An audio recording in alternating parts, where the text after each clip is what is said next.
Hello, it's Dr. Pegoraro. This is a recording of one of the third lesson of your developmental biology module.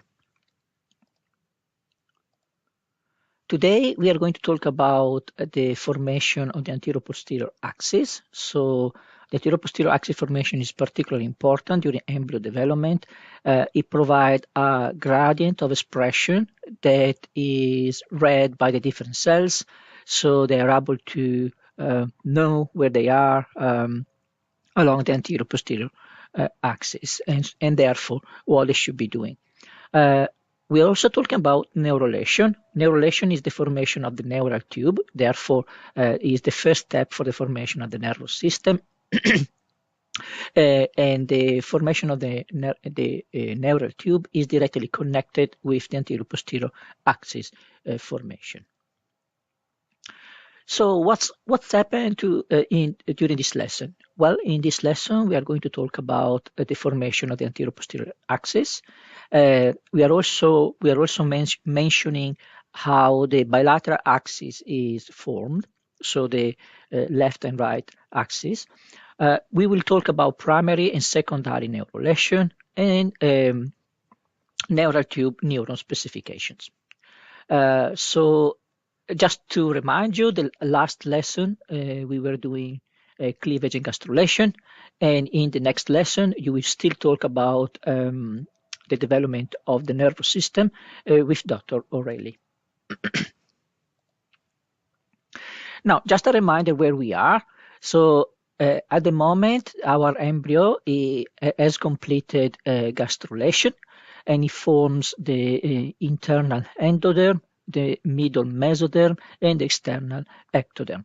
And if you remember, these layers have been forming by the movement of the cell of the epiblast, here is represented in gray, through the primitive groove and the node. Now, if you remember, we also mentioned that the cells, some of the cells moving through the node are going to form the notochord, and the notochord is directly involved with the formation of the neural tube and therefore the nervous system. Now, during this movement of cells, the cells acquire polarity, meaning that the anterior-posterior dorsoventral bilateral axes are established as well. So, to be able to talk about the anterior-posterior axis, we need to talk about a particular structure that we recognize during the development of the vertebrate and mammalian embryo, which is the AVE. The AVE is a signaling center. The AVE is made of endodermal proteins. So in this picture here, we see an embryo, a mouse embryo. Mouse embryos usually are different in shape compared to human embryos.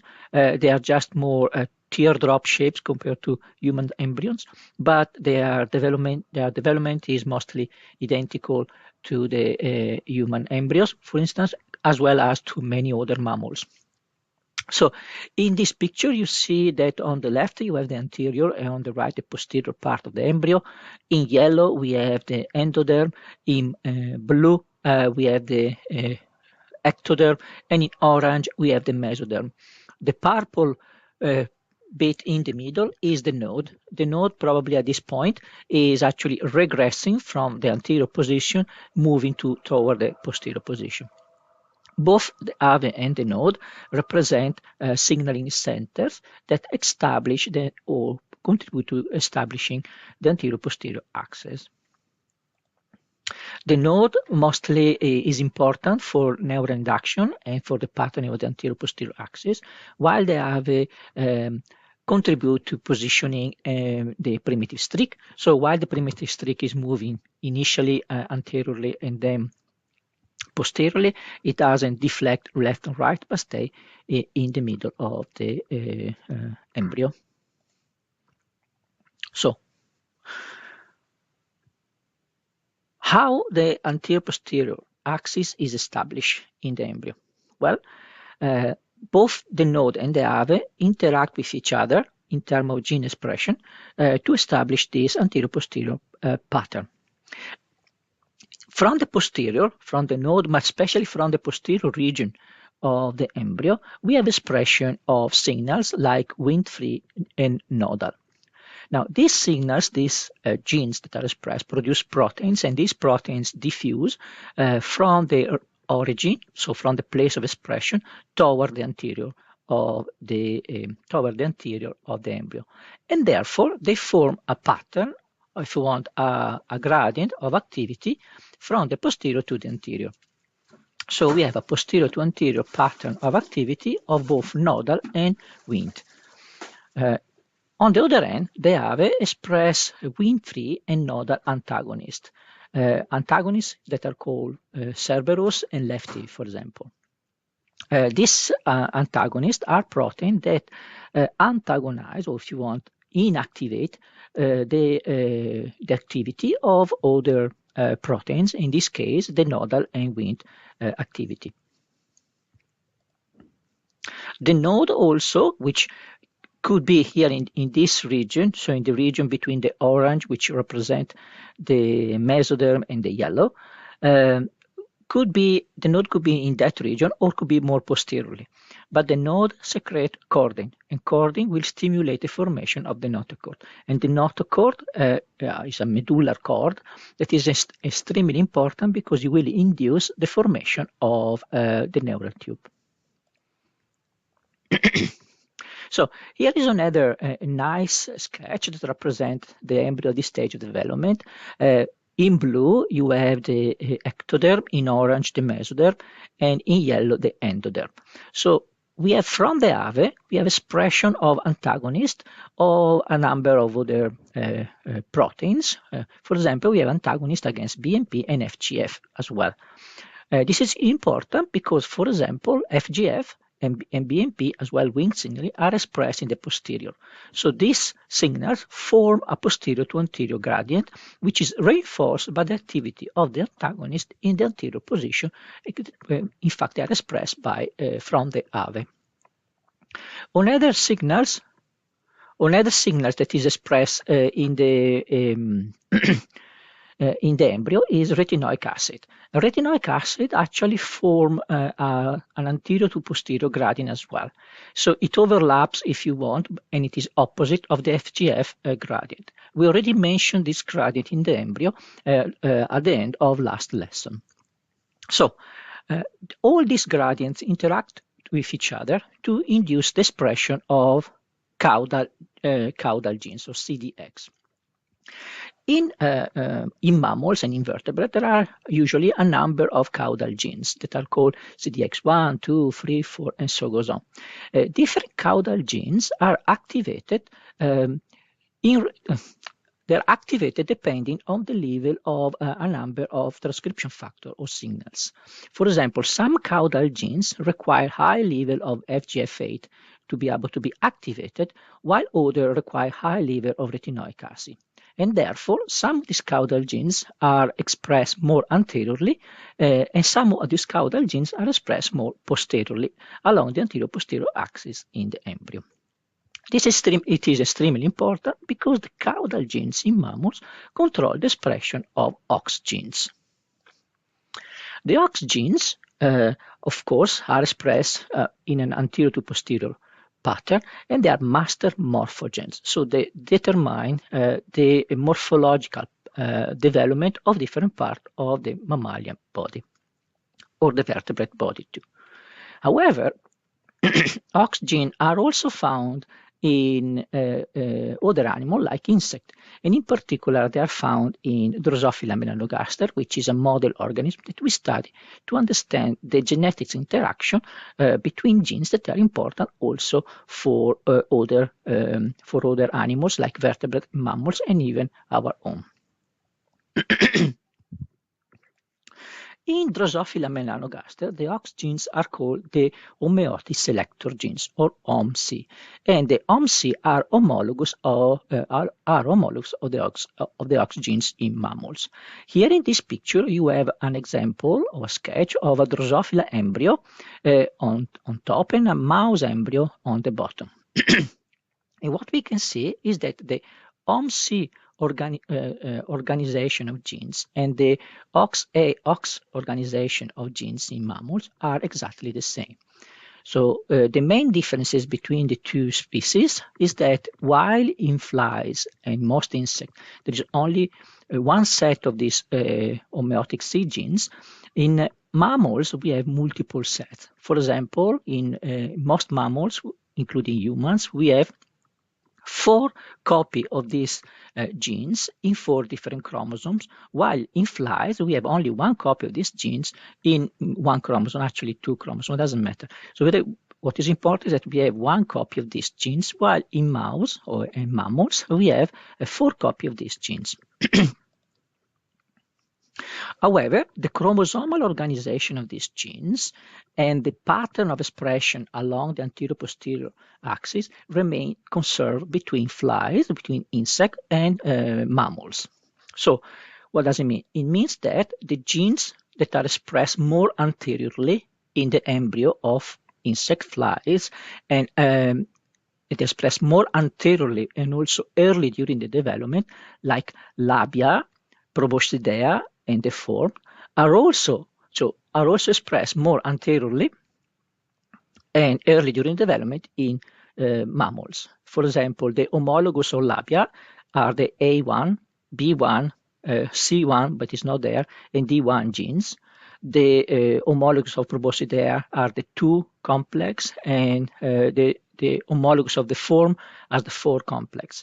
All these 1, 2, 3, and 4 complex are expressed more anteriorly in the embryo and early during the development compared to the homologous of abdominal B. Abdominal B is the last gene of the OMC complex in flies that is expressed, and it is expressed also more posteriorly in the embryo. Similarly, the 9 to 13 genes grouped in mammals, which are the homologous of abdominal B, are expressed posteriorly and later during development in the mammalian embryo. So the pattern of expression as well as the timing of expression and the organization, the chromosomal organization remain the same and conserved between flies, insect, and mammals. In mammals, genes are numbered. These OX genes are numbered from 1 to 13. The genes with lower numbers are located early, physically located early in the chromosome, and are also expressed early during the development and more anteriorly.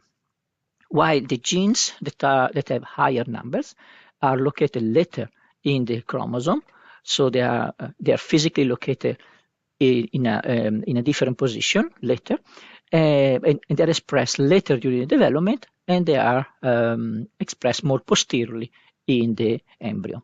This physical organization corresponding to the pattern of expression. So if you are early in the chromosome, you are expressed early and anteriorly. If you are later in the chromosomes, you are expressed later during development and posteriorly, is called temporal collinearity. Temporal collinearity. So there is the same pattern in the physical position along the chromosome and the pattern of the expression. So the genes in mammals, these particular genes have been undergoing duplication. So of course, because we find them in 4 chromosomes, these genes have been duplicated across different chromosomes. So we have chromosomal duplication. Genes that belong to the same group, like these 4s, are paralogs. They are paralogs because they have been duplicated in the same species in different chromosomes. We also have duplication within a chromosome, and you can see here the example of the homologous abdominal B. The 9, 10, 11, 12, and 13 are all duplication within a chromosome of the same gene. Some genes are also lost, so time to time during chromosomal duplication, some genes are lost, and this is the case of the 1 and the 2s, for instance. Okay, just to remind you again, just to remind you again that there is a temporal collinearity. What does it mean? It means that the genes that are located early in the chromosome with the lower numbers are expressed early and anteriorly during development compared to genes with higher number that are located later in the chromosomes. These genes are expressed later during the development and in the posterior part of them, and more posteriorly in the posterior part of the body. Okay.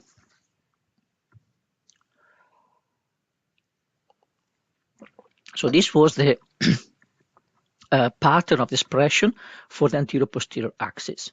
But let's have a look on the pattern of expression for the bilateral axis in vertebrates. Now, one of the organisms that is used, one of the species that is used to understand the formation of the bilateral axis is the chicken embryo. Here we have an example of a chicken embryo, a sketch, if you want, a cartoon of a chicken embryo that allowed us to understand the pattern of expression that differentiate the left and the right hand side of the embryo. On the left hand side of the animal, we have expression of Sonic Hedgehog or SHH. This SHH activates Cerberus on the left hand side of the animal. And Cerberus induces the expression of BMP that drives the expression of nodal and PTX2 on the left hand side.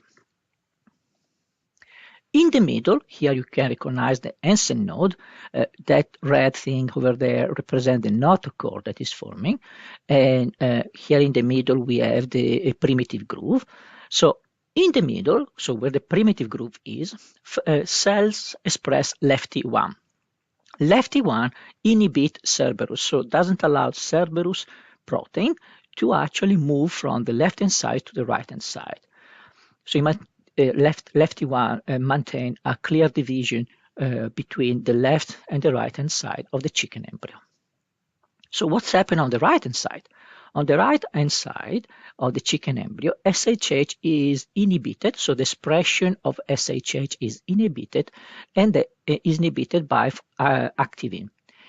On the other hand, BMP4 induced the expression of FGF8, and FGF8 is an inhibitor of Cerberus. So FGF8 inhibits the expression of Cerberus in the right-hand side of the chicken embryo, while lefty1 prevent the migration of the Cerberus proteins from the left-hand side to the right-hand side. So this was the chicken embryo. But what's happened to the mammalian embryo? In mammals, the situation is similar, but not identical. So we find that on the left-hand side of the mammalian embryo, nodal is expressed and PTX2, but Cerberus is not. Cerberus is not expressed on the left-hand side in mammals. And what do we have on the right-hand side? On the right part of the embryo, we do have expression of Cerberus. So Cerberus now in mammals is expressed on the right side of the embryo, but nodal and PTX2 is not. So these two genes, nodal and PTX2, are not expressed in the right-hand side. However, Cerberus is. So Cerberus in mammals characterize the right side of the embryo, while PTX2 and nodal characterize the left-hand side of the embryo. Okay, let's take a little break.